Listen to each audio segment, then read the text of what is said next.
अब आपको एक और खबर बता रहा हूं, ये एक विवाद भी है और एक बहस भी है।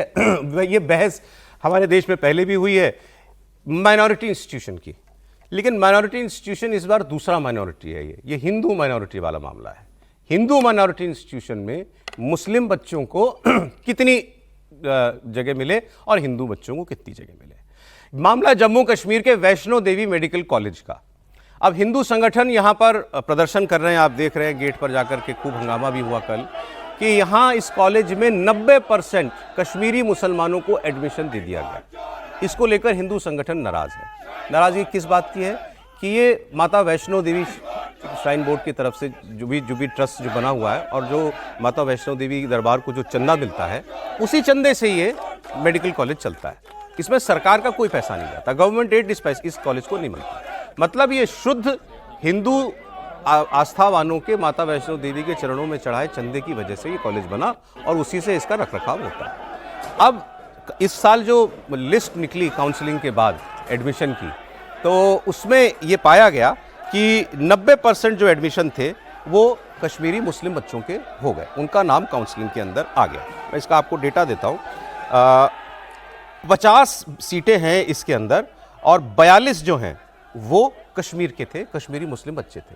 50 में से 42 बाकी जम्मू के थे। अच्छा, कुछ लोगों ने इसमें एडमिशन भी ले लिया। अब यहाँ विवाद क्या है? विवाद ये है कि एक कॉलेज है जम्मू कश्मीर में, जम्मू कश्मीर यूनियन टेरिटरी है, और जम्मू कश्मीर के प्राइवेट और सरकारी कॉलेजों को लेकर के कुछ नियम है। नीट की परीक्षा पास करके मेडिकल में दाखिला मिलता है पूरे देश में, लेकिन जम्मू कश्मीर में उसके साथ साथ नियम ये है कि वहाँ डोमिसाइल के तहत 85% रिजर्वेशन है। मतलब 85% सीटें जिनके पास जम्मू कश्मीर यूनियन टेरिटरी का डोमिसाइल होगा उन बच्चों को दी जाएंगी। तो अब उसमें कश्मीर रीजन के ज़्यादा बच्चे सेलेक्ट होकर के आए और उसमें जो हिंदू बच्चे भी आए वो ज़्यादातर जो थे वो इकोनॉमिकली वीकर सेक्शन या किसी ने जहाँ कोई और कोटा था SC, अब तो क्योंकि वहाँ पर SC ST कोटा भी हो गया, वो कुछ उस कोटे के तहत दूसरे कॉलेजों में चले गए। इस कॉलेज के अंदर 90% एडमिशन कश्मीरी मुसलमान बच्चों का हो गया। अब ये मामला किसके बीच में है? ये मामला नेशनल मेडिकल काउंसिल और दिल्ली के स्वास्थ्य मंत्रालय के बीच में है। अब ये लोग ये मांग कर रहे हैं कि आप इस फैसले को पलटिए और आप कश्मीर के हिंदू बच्चों को नहीं दे सकते, मत दीजिए, लेकिन देश भर में इसकी जो बच्चे नीट की परीक्षा में पास होते हैं उन हिंदू बच्चों को इसके अंदर दाखिला दीजिए। इसमें सिर्फ 90% मुसलमान बच्चे ही क्यों पढ़े? ये विवाद है उनका कि इसकी काउंसलिंग में देश भर से आए बच्चों में हिंदू बच्चों को छांट करके दाखिला दिया जाना चाहिए। विजय जी, और माइनॉरिटी इंस्टीट्यूशन की मांग। नहीं, माइनॉरिटी इंस्टीट्यूशन अभी है या नहीं है? अभी नहीं है। तो माइनॉरिटी इंस्टीट्यूशन नहीं है तो फिर तो इस पर मतलब मांग करने में कोई बात नहीं है, लेकिन कोई आपत्ति वाली बात नहीं है अगर माइनॉरिटी इंस्टीट्यूशन के तौर पे उसको, क्योंकि संविधान में ही व्यवस्था है कि जम्मू कश्मीर में जाके कश्मीर में माइनॉरिटी इंस्टीट्यूशन भी बन सकता है हिंदू कॉलेज। यदि हिंदू लोग वहाँ पर माइनॉरिटी में है तो वहाँ पर उनके पास मौका है, तो नहीं दिया ना इसको। नहीं, ऐसा सब जगह है कि राज्यों में यदि आपके पास माइनॉरिटी स्टेटस है, संविधान में ऐसी कोई व्यवस्था आप कह रहे हैं कि अगर किसी की व्याख्या ही नहीं है संविधान। जम्मू कश्मीर में हिंदू माइनॉरिटी है, नहीं, माइनॉरिटी में है, माइनॉरिटी स्टेटस में है तो वहाँ वहाँ पर माइनॉरिटी इंस्टीट्यूशन के जो रूल्स रेगुलेशंस है वो वहाँ पर लागू होंगे यदि उन्होंने माइनॉरिटी स्टेटस दिया है। जी, मैं करेक्ट कर दीजिएगा, संविधान में कहीं भी किसी भी प्रावधान, माइनॉरिटी इंस्टीट्यूशंस की बात कर रहा हूं, संविधान के किसी भी प्रावधान में माइनॉरिटी की व्याख्या ही नहीं की गई है। सिर्फ ये किया गया है कि जो माइनॉरिटी है वो अपने संस्थान खोल सकते हैं।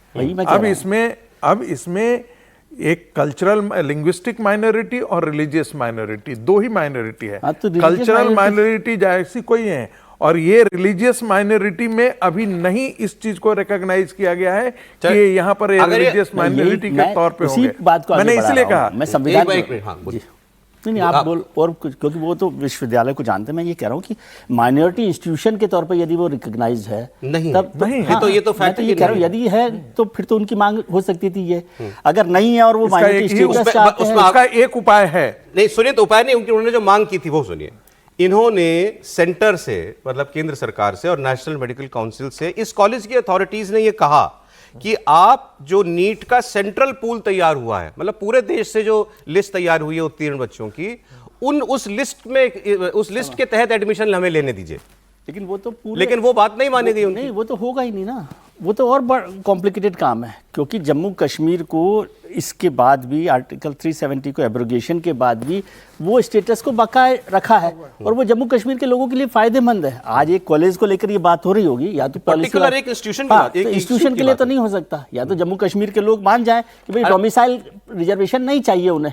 नहीं, मैं दूसरी बात कर रहा हूं। आपकी बात में ठीक है, वो टेक्निकली वो बात बिल्कुल ठीक है। सवाल यहाँ बल्कि उससे नुकसान उनका होगा। भाई ये कोई ऐसा नहीं है ना कि किसी की कोई चार लोगों ने मिलके या कोई ऐसे ही धनवान आदमी ने एक मेडिकल कॉलेज ट्रस्ट बना के खोल दिया।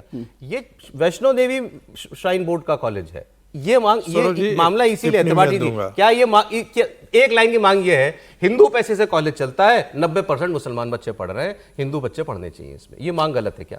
देखिए, ये मसला वहां जाता है जहां टेम्पल ट्रस्ट के धन का कहां उपयोग हो, इसकी बात होती है। ये भी उसी से जुड़ा हुआ मसला है। अब अगर हिंदू मंदिर से जुड़ा हुआ शिक्षण संस्थान है तो कोई भी अचानक आके खड़ा हो जाता है और कहता है कि मंदिर इतने पैसे कमाते हैं, पंडित ले जाता है, पुजारी ले जाता है, क्यों नहीं अस्पताल और स्कूल बनाते हो? बनाया तो फिर क्या हुआ? तो आपने अलग नियम के तहत बच्चों को दाखिला लेने से रोक दिया। और अगर इसमें देश भर की मेरिट पर मुस्लिम बच्चे आते तो मुझे कोई एतराज नहीं था, लेकिन आपने डोमिसाइल लगाकर जो बच्चे मेरिट वाले हैं उनको आउट कर दिया, और जाहिर है तब तो फिर कश्मीर से बच्चे आएंगे तो उसमें वो 90% हो ही जाएगा। फिर ये बड़ी सीधी सी बात, रूल कश्मीर के हर कॉलेज के लिए ना, सिर्फ लगाना ही पड़ेगा। आप देखिए, जैसे डोमिसाइल तो सबके लिए है ना, मैं वही कह रहा हूं, कोई भी चीज होती है क्या कि जैसे किसी एक बात पे वो ट्रिगर होता है। मुझे लगता है कि ये एडमिशन का मसला ट्रिगर करेगा। आपने 370 हटा दिया, आपको एजुकेशनल इंस्टीट्यूट में कितना डोमिसाइल करना है इस पर डिबेट होगी।